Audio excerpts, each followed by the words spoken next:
The helmet was split open by a bullet. Not scratched, not dented, split.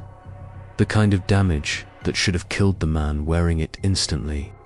And before we continue, please hit that button, like and subscribe to our channel. Also let me know in comments from which country you are watching it.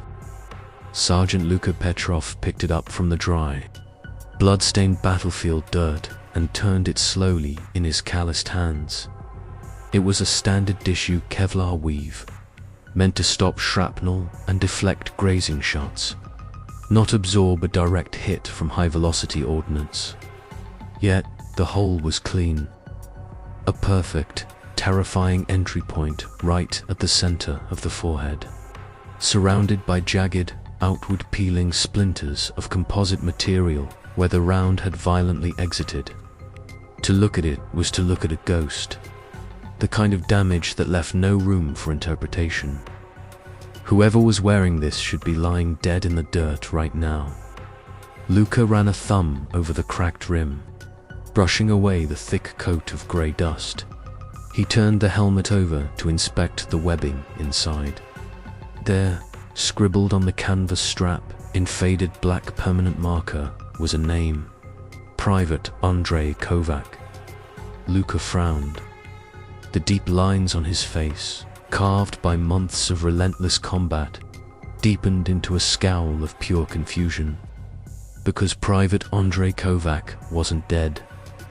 Luka had spoken to him just 2 hours earlier, watched him drink water from his canteen, and heard him complain about the rations, which meant only one logical thing. Someone else had been wearing the helmet when the bullet hit. And somehow, against every law of physics and probability, they had survived. The fighting had ended just before sunset, leaving behind a landscape that looked like the surface of a dead planet. Thick, acrid smoke drifted slowly across the ruined hillside, a choking fog that mixed with the metallic smell of burned metal, pulverized concrete, and the unmistakable sour stench of gunpowder. Spent shell casings covered the ground like brass confetti, crunching under the heavy combat boots of the surviving soldiers. The squad moved quietly through the battlefield, a line of exhausted shadows sweeping the area for anything left behind. They were looking for dropped weapons, compromised radios, encrypted communication gear, and, most importantly, survivors. Every step was deliberate. Every breath was shallow. Luka walked slowly between the smoldering wreckage of a destroyed troop transport vehicle and a massive, jagged crater left by a mortar round. The earth here was scorched black. It was in this graveyard of military hardware that he had seen the helmet lying in the dirt. At first, it had looked perfectly normal. Just another piece of discarded tactical gear abandoned during the chaotic, adrenaline-fueled retreat of the enemy forces. But when the dying light of the sun caught the edge of the fractured Kevlar, he saw the hole. A single, heavy-grain bullet had punched straight through the front. Luka stood there in the fading light, the heavy piece of ruined armor dangling from his grip. His stomach tightened into a knot. He had seen Kovac alive after the firefight. Very alive. He needed answers later that night. The shattered remnants of the platoon sat around a small, smokeless fire near their temporary forward operating base. The base was nothing more than a ring of sandbags and blast, walls set up in the ruins of an old concrete factory. Most of the men were entirely silent. It was the specific kind of silence that only follows a long, brutal battle. It wasn't a peaceful quiet.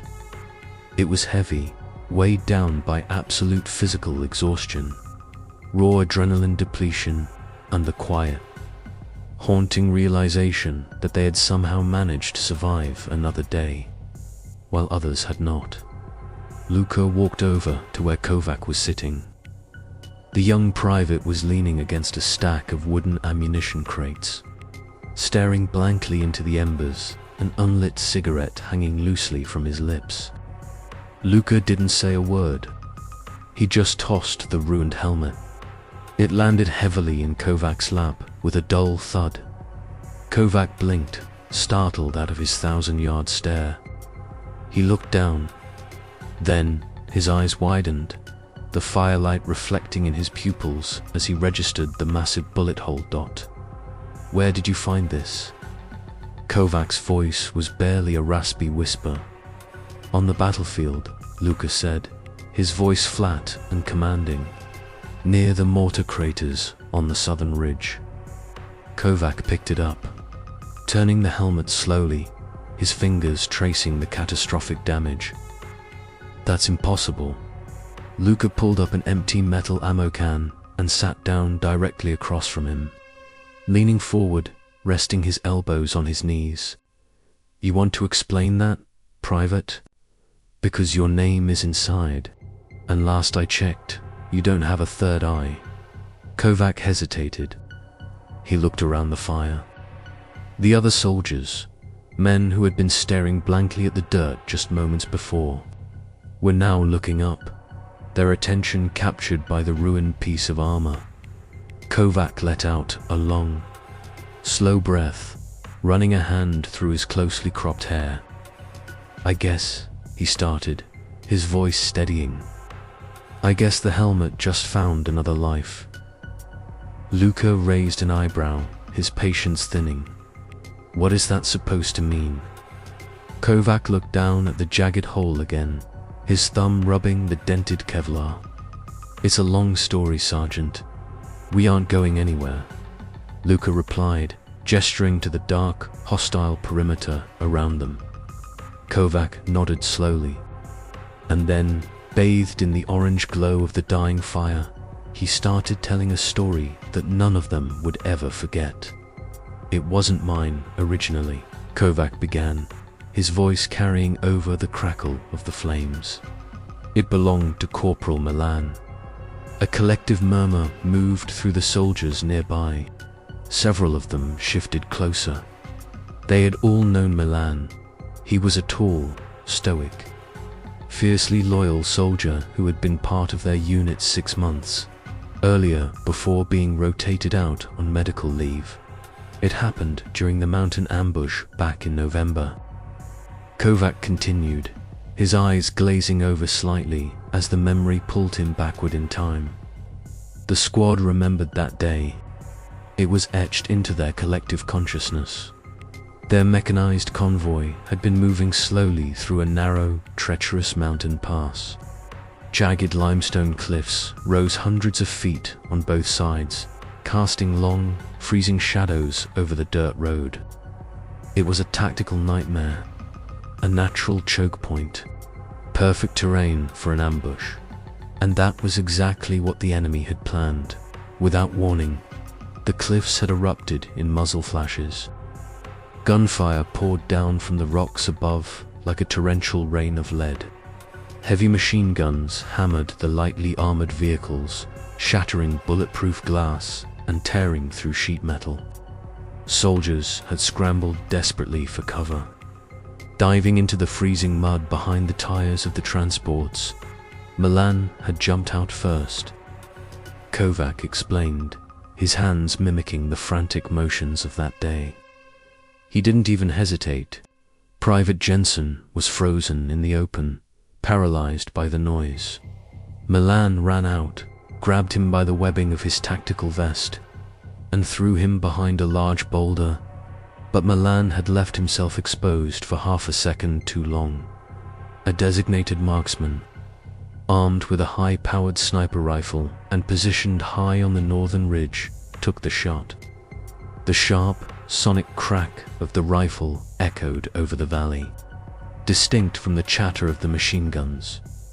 The bullet struck Milan directly in the helmet, Kovac said quietly. Everyone saw it. I was 10 feet away. I saw his head snap back violently. He dropped like a stone. No movement, no groan. Just collapsed into the mud. Everyone thought he was dead. We thought his neck was broken, or worse. The campfire was dead silent now. Every man was hanging on Kovac's words. But when the shooting finally stopped, and the air support drove the ambushers back, Kovac paused, a ghost of a smile touching his lips. Milan stood up. Luka frowned.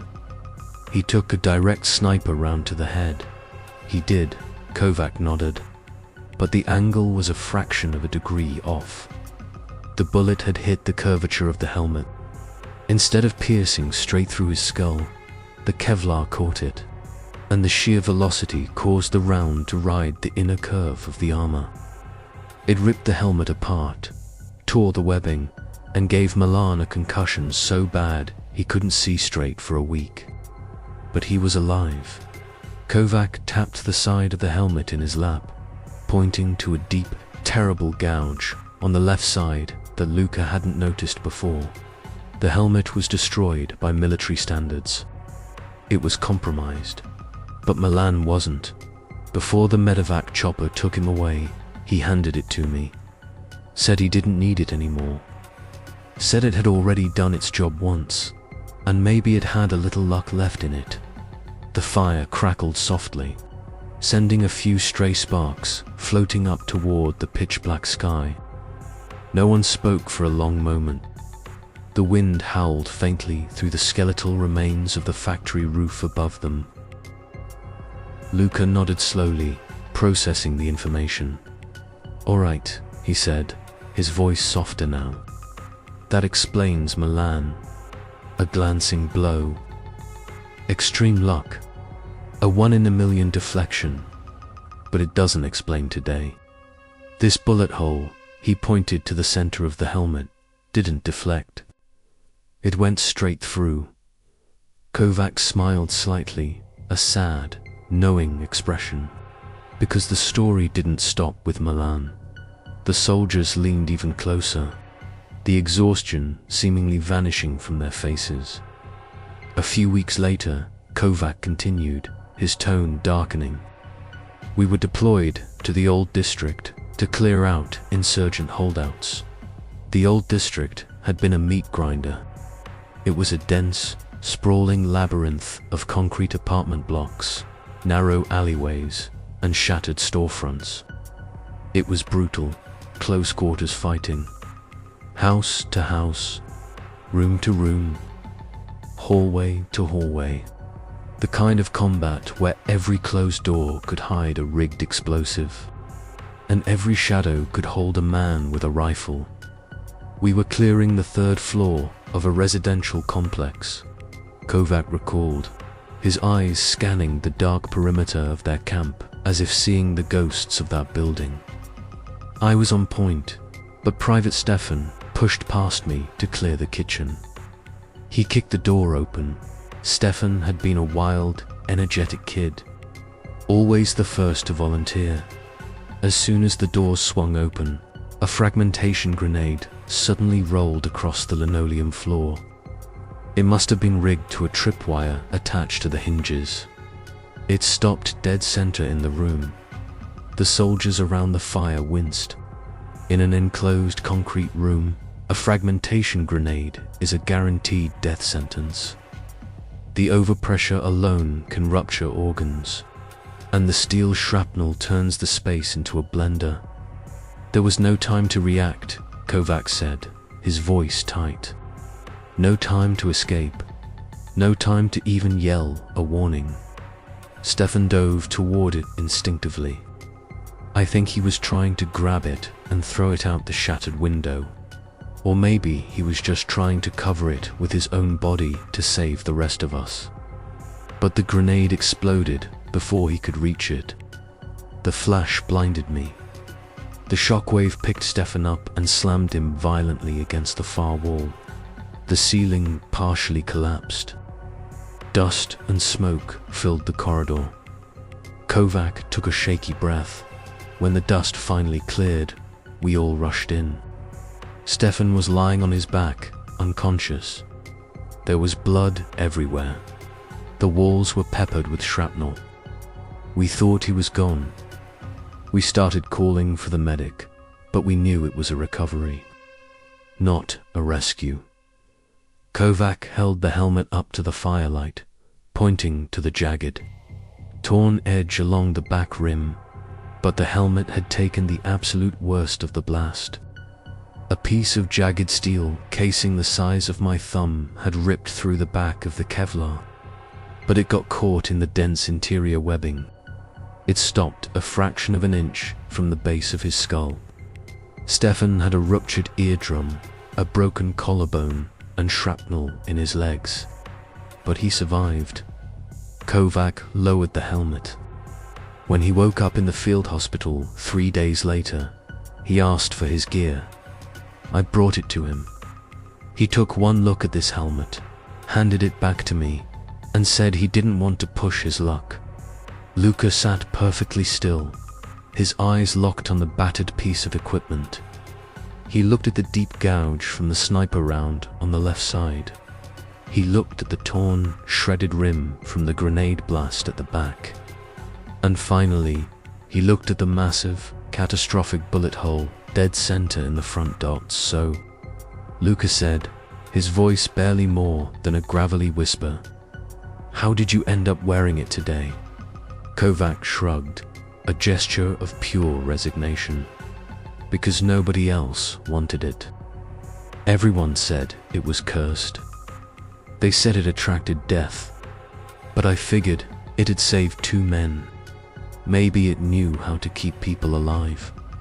A few of the younger soldiers chuckled quietly, nervously, at the dark humor. But Luka didn't smile. "Tell me about the bullet, Kovac, today." "The hole in the front." Kovac leaned his head back against the wooden ammo crate, staring up at the stars. The memory was agonizingly fresh. He could still taste the dust from the firefight during the push earlier this afternoon. The squad got pinned down behind that destroyed troop transport.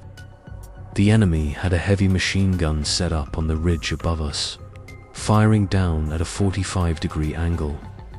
They had us completely zeroed in. If we moved, we died. Luka nodded. He remembered the suppression fire well. It had taken 2 anti-tank rockets to finally silence that gun. I knew we needed covering fire so the rocket team could flank them, Kovac explained. I leaned out from behind the steel treads of the transport for just a second to lay down a burst from my rifle. That's when the shot came. Kovac closed his eyes. I didn't even hear the gunshot. Just a sharp, deafening crack right in my skull. And then darkness. Absolute blackness. I remember falling backward into the dirt. I remember the bizarre, peaceful thought that I had just been killed. I felt the impact tear through my head. Kovac reached up and slowly peeled back a piece of white medical tape on his forehead.